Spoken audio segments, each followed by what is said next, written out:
లక్ష్యమును జీవమును ఆధారము నీ వాక్యము నా త్రోవకు.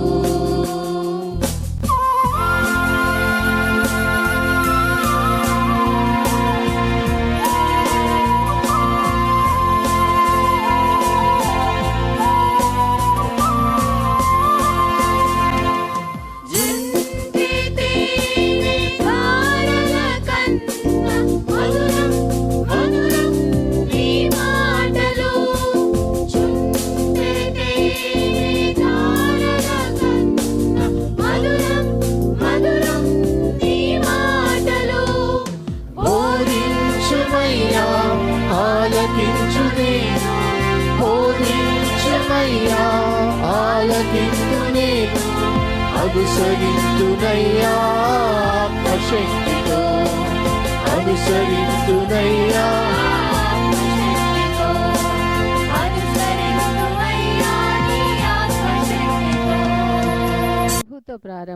ప్రభుతో ప్రారంభం అనే ఆధ్యాత్మిక అనుదిన ప్రార్థనా కార్యక్రమానికి ప్రేమతో మిమ్మల్ని ఆహ్వానిస్తూ ఉన్నాం. మన జీవితానికి ఆదియు ఆధారమునైనటువంటి ఆ దేవుణ్ణి మొదట మరణించుకున్నట్లయితే ఆ దినమంతయు ఆయన కృపాక్షేమములే మన వెంట వచ్చును. మొదట వేకునే లేవగానే మరి నీతిసూరుడైనటువంటి ఆయనని చూద్దాం, ఆయన మనలనైన స్వరాన్ని మనం విందాం. మన జీవిత కాలం అంతయు ఆయన ఆశీర్వాదములు దీవెనలు మన మీద కుమ్మరించును. యెషయి 65:24 మనం చూసినట్లయితే వారికి ఈలాగున జరుగును, వారు వేడుకొనుక మునుపు నేను ఉత్తరమిచ్చెదను, వారి మనవి చేయుచుండగా నేను ఆలకించెదను. మనవి చేయుచుండగానే ఆయన మన మనవిని ఆలకిస్తున్నాడు. కాబట్టి మరి ప్రతి దినము కూడా ఈ యొక్క అనుదిన ఆధ్యాత్మిక కార్యక్రమంలో మనం పాల్గొన్నట్లయితే మన జీవిత కాలం అంతయు కూడా ఆయన మేలులను మనం పొందుకోగలం, ఆ నిత్యరాజ్యంలో వారసులుగా మనము జీవించగలం. రండి, ప్రభుతో ప్రారంభం కార్యక్రమంలో పాల్గొనండి, ఆత్మీయ మేలులు పొందండి. దేవుడు మిమ్మల్ని దీవించండి. సమానులెవరు ప్రభో, నీ సమానులెవరు ప్రభో, సమానులెవరు ప్రభో. సమస్త మానవ శ్రమానుభవము, సమస్త మానవ శ్రమానుభవము తకించి వకించి ప్రేమించగలని సమానులెవరు ప్రభో, ఈ సమానులెవరు ప్రభో, సమానులెవరు ప్రభో.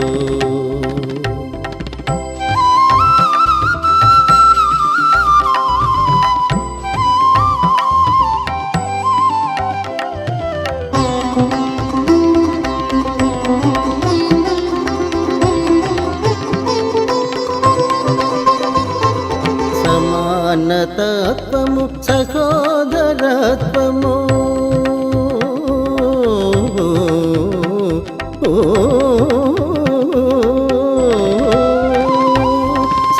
సమానతత్వము సహోదరత్వము సమంజసముగాను మాకు తెలుపని సమానులెవరు ప్రభో, ఈ సమానులెవరు ప్రభో, సమానులెవరు ప్రభో.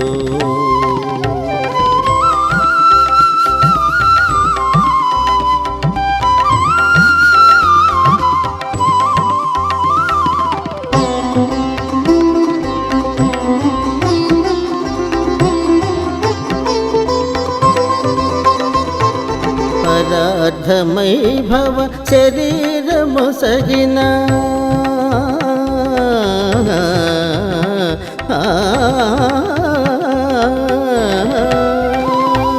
పరార్థమై భవ శరీరము సగిన పరోపకార నరావతార సమానులెవరు ప్రభో, ఈ సమానులెవరు ప్రభో,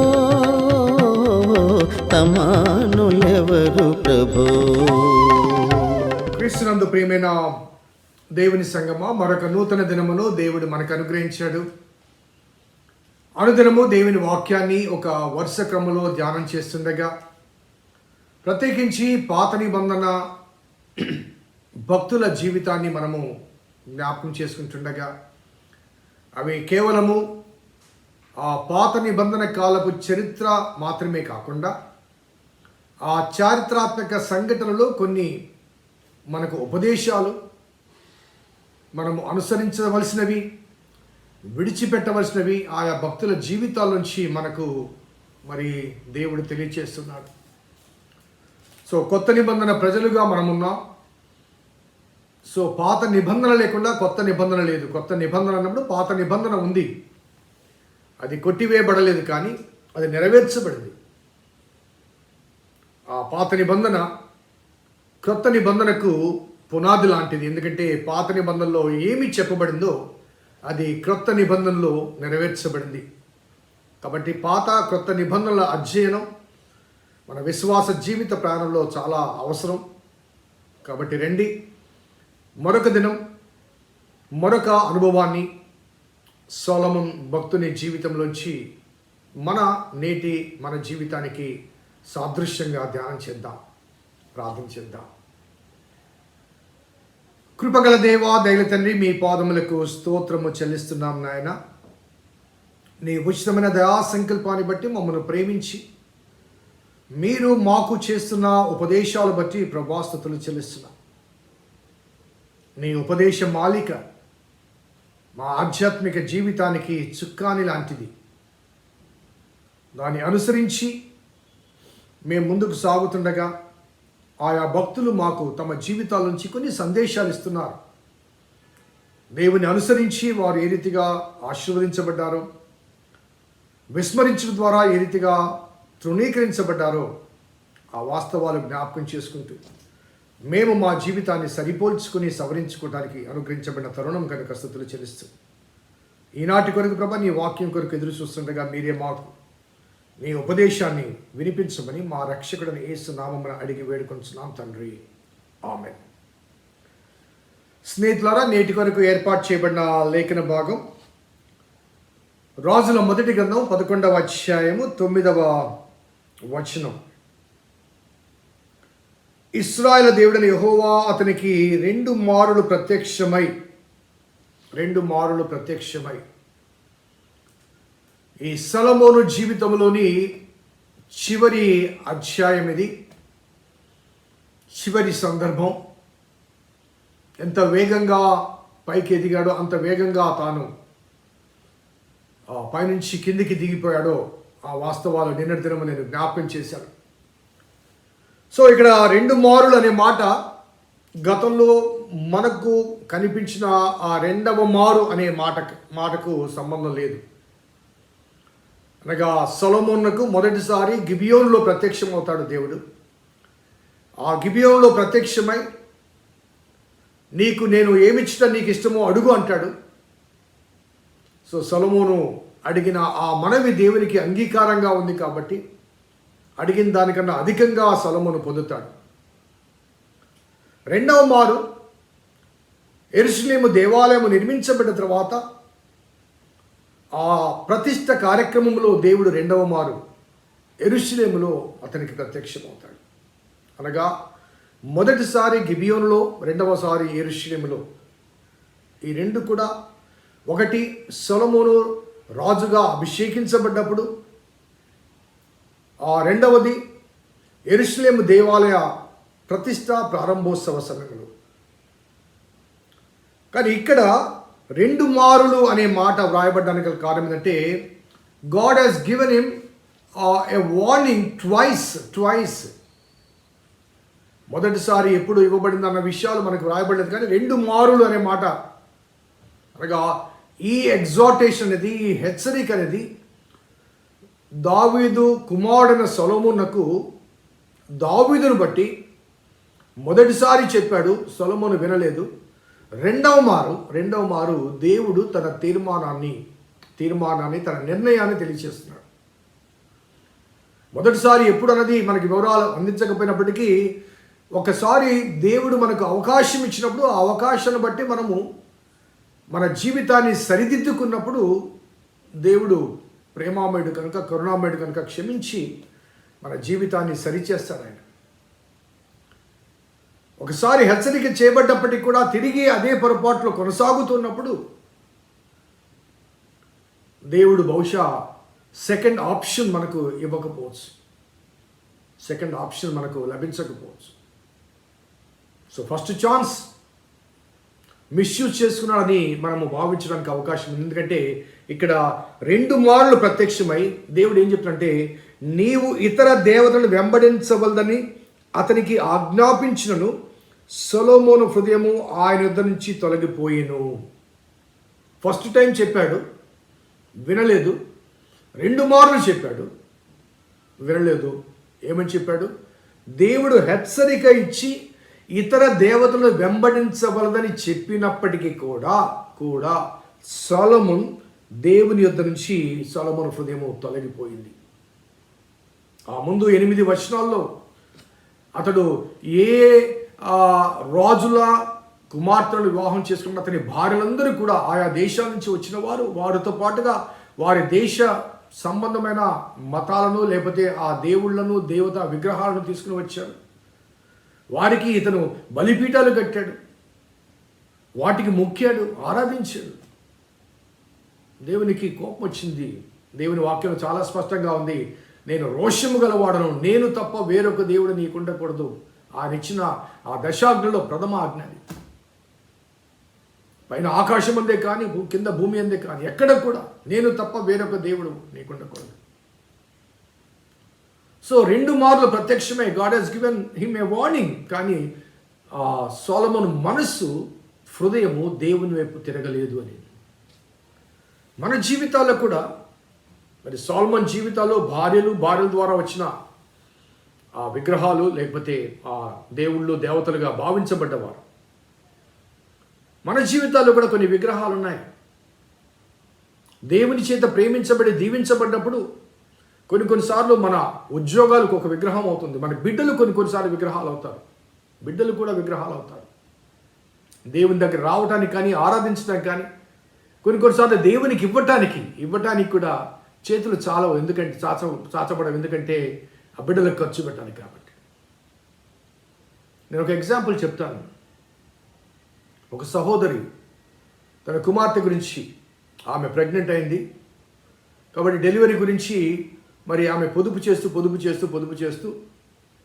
ఈ 9 నెలలు ఆమె దేవునికి కానుక కూడా మానేసి, ఎంత కష్టంగా రేపు డెలివరీ అయితే ఎంత ఖర్చు అవుతుందో తెలియదు కాబట్టి కొంత నేను పొదుపు చేస్తున్నానంటూ మరి మిగతా వాటిలో పొదుపు చేసిందో లేదో తెలియదు కానీ దేవుని కానుకలు మాత్రం పొదుపు చేసుకుంటూ వచ్చింది, దాచుకుంటూ వచ్చింది.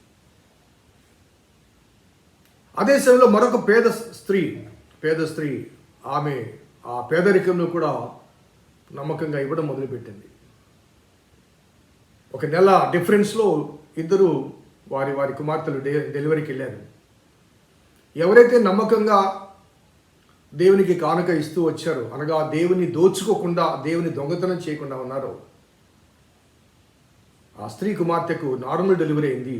ఒక 20,000 రూపాయలతో ఇంటికి వచ్చేసింది. మరొక స్త్రీ ఎవరైతే దేవునికి ఇవ్వడం ఆపివేసిందో సీజర్ చేయాల్సి వచ్చింది. చాలా చాలా క్రిటికల్ అయింది. దాదాపు 10 లక్షలు ఖర్చు పెట్టాల్సి వచ్చింది. జరిగిన సంఘటన నేను చెప్తున్నాను. 10 లక్షలు ఖర్చు పెట్టాల్సి వచ్చింది. అనగా తాను మా దేవునికి ఇవ్వకుండా ఆ 9 మాసాల్లో 1 లక్ష రూపాయలు పొదుపు చేసుకుందేమో కానీ దానికి 10 రెట్లు ఆమె ఖర్చు పెట్టాల్సి వచ్చింది. సో కొన్నిసార్లు మన ఆదాయాలు విగ్రహాలు అవుతాయి, మన బిడ్డలు విగ్రహాలు అవుతారు, మన ఆస్తి విగ్రహం అవుతుంది. కొన్నిసార్లు మన పదవులు కూడా ఒక స్థాయికి రాగానే నేను వాళ్ళతో పాటు కూర్చోవడం ఏంటి, నేను పాస్టర్ గారి దగ్గర నేను వెళ్ళడం ఏంటి, ఆయనే రావాలి మా ఇంటికి, ఇలా మన జీవితంలో చాలా విగ్రహాలు. ఆదివారం నాడు దేవునికి సంబంధించింది కాబట్టి దేవునికి సంబంధించిన ఆదివారం నాడు నువ్వు దేవుని దగ్గర రాకుండా ఇంకెక్కడికి వెళ్ళినా అది నీ జీవితంలో విగ్రహమే. కొన్నిసార్లు బంధువులు వస్తున్నారని, కొన్నిసార్లు వర్షం పడుతుందేమోనని, కొంతసార్లు ఎండ ఎక్కువగా ఉందని, ఈవెన్ క్లైమేటిక్ కండిషన్స్ కూడా మనల్ని దేవుని ఆలయానికి రాకుండా ఆపుతుంటాయి. కొన్నిసార్లు రాత్రి ఎక్కువసేపు పడుకున్నాం, మేల్కొని ఉన్నాం కాబట్టి పొద్దున్న లేయలేకపోయాం. సోమరితనం ఒక విగ్రహం. సో దేవుడు మరి తనకు ప్రాధాన్యత ఇవ్వకుండా దేనికి ప్రాధాన్యత ఇస్తామో అవన్నీ కూడా మన జీవితాల విగ్రహాలు. దేవుడు 2 సార్లు హెచ్చరిక చేశాడు. ఆయన సొలొమోను మాట వినలేదు. అప్పుడు దేవుడు ఏమంటున్నాడంటే, యెహోవా తనకిచ్చిన ఆజ్ఞను అతడు గైకొనకపోగా యెహోవా అతని మీద కోపగించి, తట్టుకోగలమంటే దేవుని కోపం మన మీదకి వస్తే, దేవుని ఉగ్రత తట్టుకోగలమా? దేవుడు అతని మీద కోపగించి సెలవిచ్చింది ఏమనగా, నేను నీతో చేసిన నా నిబంధనను కట్టడను నీవు ఆచరించకపోవుట నేను కనుగొనుచున్నాను గనుక ఈ రాజ్యము నీకుండకుండా నిశ్చయముగా తీసివేసి నీ దాసునికి ఇచ్చేదను. నువ్వు నా మాట వినలేదు కాబట్టి నీ రాజ్యాన్ని తీసేస్తాను. దేవుని మాట వినకపోతే మన పదవి పోయిందనుకోండి, ఏదో ఒక రైడ్ జరుగుతుంది, ఏదో పట్టుకుంటారు, ఉద్యోగం పోతుంది, సస్పెన్షన్ అవుతుంది. అలాగే దేవుడు మనకి ఇచ్చినవి ఏదైనా కారణాలు బట్టి, రాంగ్ ఇన్వెస్ట్మెంట్ బట్టి ఆస్తి మొత్తం పోయిందనుకోండి, కొన్నిసార్లు గర్భఫలాలు కూడా పోతారు, కొన్ని అకస్మాత్తు పర్యవసానాలు కలిగి. ఊహించడానికి కూడా భయం వేస్తుంది కదండి, ఊహకు కూడా భయం వేస్తుంది. సో కోపగించి అంటే, నేను నీతో చేసిన నా నిబంధనను కట్టను నీవు ఆచరించకపోవటం నేను కనుగొనుచున్నాను కనుక ఈ రాజ్యము నీకుండకుండా నిశ్చయముగా తీసివేసి నీ దాసునికి ఇచ్చెదను. అయినను నీ తండ్రి అయిన దావీదు నిమిత్తము నీ దినములందు నేను అలాగు చేయక నీ కుమారుని చేతిలోంచి దాన్ని తీసివేసేదను. నీ తండ్రికి వాగ్దానం చేసి, నీ తండ్రిని బట్టి నీ కాలంలో కాకుండా నీ కుమారుని కాలంలో రాజ్యం తీయడం మాత్రం డెఫినెట్. కానీ నీ కాలంలో కాదు. ఇంకా అప్పటికే సొలొమోను వృద్ధుడయ్యాడు. అతడు వృద్ధుడైనప్పుడు అతని భార్యలు మనసు తిప్పారని రాయబడింది. అప్పటికే వృద్ధుడయ్యాడు కాబట్టి నీ కాలంలో కాకుండా నీ కుమారుని కాలంలో. కానీ ఒక కన్సెషన్ ఏంటంటే, రాజ్యమంతయు తీసివేయను, నీ దాసుడైన దావీదు నిమిత్తము నేను కోరుకున్న యెరూషలేము నిమిత్తము ఒక గోత్రము నీకు ఇచ్చెదను. ఆ తర్వాత కాలంలో రాజ్యము 2గా విభజించబడ్డప్పుడు 10 గోత్రాలు ఇశ్రాయేలు రాజ్యముగాను, కేవలం యూదా గోత్రము, ఆశ్చర్యకరంగా బెన్యామీను గోత్రము, ఆ సౌలుకు సంబంధించిన బెన్యామీను గోత్రము యూదా గోత్రముతో సంబంధించబడుతుంది. యూదా గోత్రము బెన్యాముతో ఈ 2 గోత్రాలు కలిసి యూదా రాజ్యముగా, మిగతా 10 గోత్రాలు కలిసి ఇశ్రాయేలు రాజ్యముగా రెండుగా విభజించబడుతుంది. యెరోబాము రెహబాము ఇద్దరు రాజులు అవుతారు. ఇంకా ఆ తర్వాత మరలా రాజ్యము ఎస్టాబ్లిష్ అవ్వడం కానీ, ఆ విడిపోయిన రాజ్యాలే ఒకరినొకరు తన్నుకుంటూ ఒకరినొకరు యుద్ధాలు చేసుకుంటూ ఆఖరికి చెరకి వెళ్ళిపోతారు. There was no combined kingdom after Solomon. That is because Solomon యొక్క అవిధేయత. ఒకవేళ సొలొమన్ కూడా దావీదు వలె దేవుని అనుసరించినట్లయితే బహుశా ఇశ్రాయేలు రాజ్యంలో ఈ చేదు అనుభవాలు 2గా విభజించబడడం కానీ, వారు ఒకరినొకరు విభేదించుకోవడం కానీ, శత్రువులకు దాసులు కావడం కానీ, విగ్రహారాధికుల మధ్యగా మారిపోవడం కానీ ఇవన్నీ జరిగి ఉండేవి కాదు. నెబుకద్నెజరు వచ్చి దండెత్తి వచ్చి వీళ్ళందరినీ చెరగా ఇవన్నీ జరిగి ఉండేవి కావేమో. సొలొమన్ ఒకవేళ తన ఫెయిత్ఫుల్నెస్ను కాపాడుకొని ఉండేటట్టు. ఇంకా ఆశ్చర్యకరమైన విషయం నేను మీకు చూపిస్తాను. కొత్త నిబంధనలో హెబ్రీలకు రాసిన పత్రికలో 11వ అధ్యాయంలో విశ్వాస వీరుల జాబితా ఉంటుంది. మరి మొదటి హతసాక్షిగా అయినటువంటి హేబేలు దగ్గర నుంచి, హేబేలు, నోవహు, అబ్రహాము, ఇస్సాకు, యాకోబు, ఈ క్రమంలో షారాయి, వీళ్ళందరి పేర్లు ఆ విశ్వాస వీరుల జాబితాలో రాస్తూ, వీరందరి గురించి రాస్తూ, మోషే గురించి రాస్తూ, గిద్యోను, బారాకు, సంసోను, యెఫ్తా. 32వ వచనం చూడండి. గిద్యోను, బారాకు, సంసోను, యెఫ్తా, దావీదు, సమూయేలు, వారిని గూర్చి, ప్రవక్తల గూర్చి. సంసోను పేరుంది, యెఫ్తా పేరుంది, దావీదు పేరుంది, సమూయేలు పేరుంది, కానీ సొలొమన్ పేరు లేదు విశ్వాసవీరుల జాబితా. హేబేలు మొదలుకొని ఆ విశ్వాసుల పేర్లన్నీ రాయబడ్డాయి ఇక్కడ, కానీ సొలొమన్ పేరు కనిపించదు అక్కడ. విశ్వాసవీరుల జాబితా నుంచి అతడు తొలగిపోయాడా, లేకపోతే అసలు ఆ జాబితాలో అతని పేరు లిఖించబడలేదా? బహుశా ఈ వాస్తవం తెలిస్తే ఎవరు కూడా తమ బిడ్డలకు సొలొమన్ అని పేరు పెట్టరేమో. దేవుని చేత అధికంగా ప్రేమించబడ్డాడు, అధికంగా దీవించబడ్డాడు, అధికంగా ఆశీర్వదించబడ్డాడు, అధికంగా జ్ఞానవంతుడయ్యాడు, కానీ ఎంత అధికంగా దేవుని చేత దీవించబడ్డాడో అంత అధికంగా దేవునికి దూరమైన అనుభవాలు సొలొమోను జీవితంలో. చాలా బాధ కలుగుతుంది, భయం వేస్తుంది కూడా. దేవునికి అనుకూలంగా విధేయత వ్యక్తపరిస్తే, దేవునికి ప్రథమ ప్రాధాన్యత ఇస్తే దేవుడు ఎంతగా ప్రేమిస్తాడో, ఎంతగా హెచ్చిస్తాడో, ఎంతగా దీవిస్తాడో, అదే దేవుని మనం విడిచిపెడితే, విస్మరిస్తే, అదే దేవుడు మన మీద కోపగిస్తే, సొలొమోను దేవుని కోపానికి గురైనప్పుడు ఏ స్థాయికి దిగజారాడో మనము కూడా ఆ దేవుని కోపాన్ని తట్టుకోగలమా? ఒక్కసారి ఆలోచించాలి.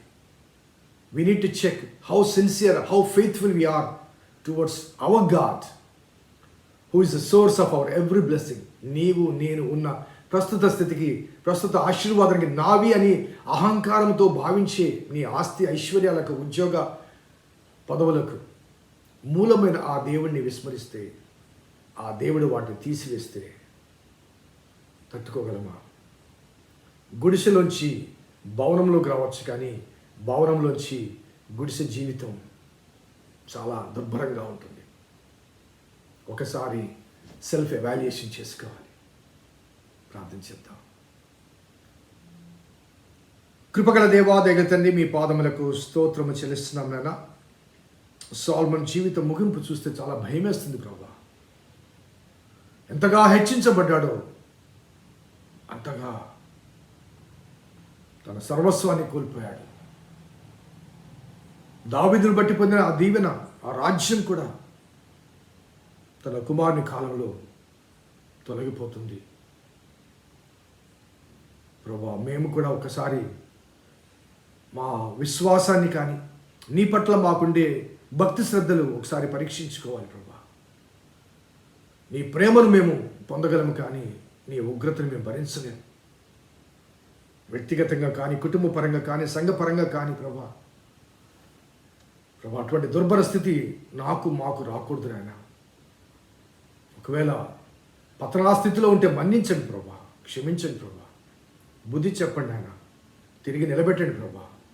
మా పొరపాటు తెలుసుకుని తిరిగి నీలో, నీ ప్రేమలో, నీ విధేయతలో, నీ భక్తి శ్రద్ధలో, నీ రక్షణలో కొనసాగటానికి మీ సహాయం దయచేయమని మా రక్షకుడిని యేసు నామమున అడిగి వేడుకొంచున్నాం తండ్రి. ఆమేన్. తండ్రి, కుమార, పరిశుద్ధాత్మ త్రియేక దేవుని దీవెన ఈ వాక్యం విన్న బిడ్డలకు, వాక్యాభిలాషులకు సదా తోడేయును గాక. ఆమేన్.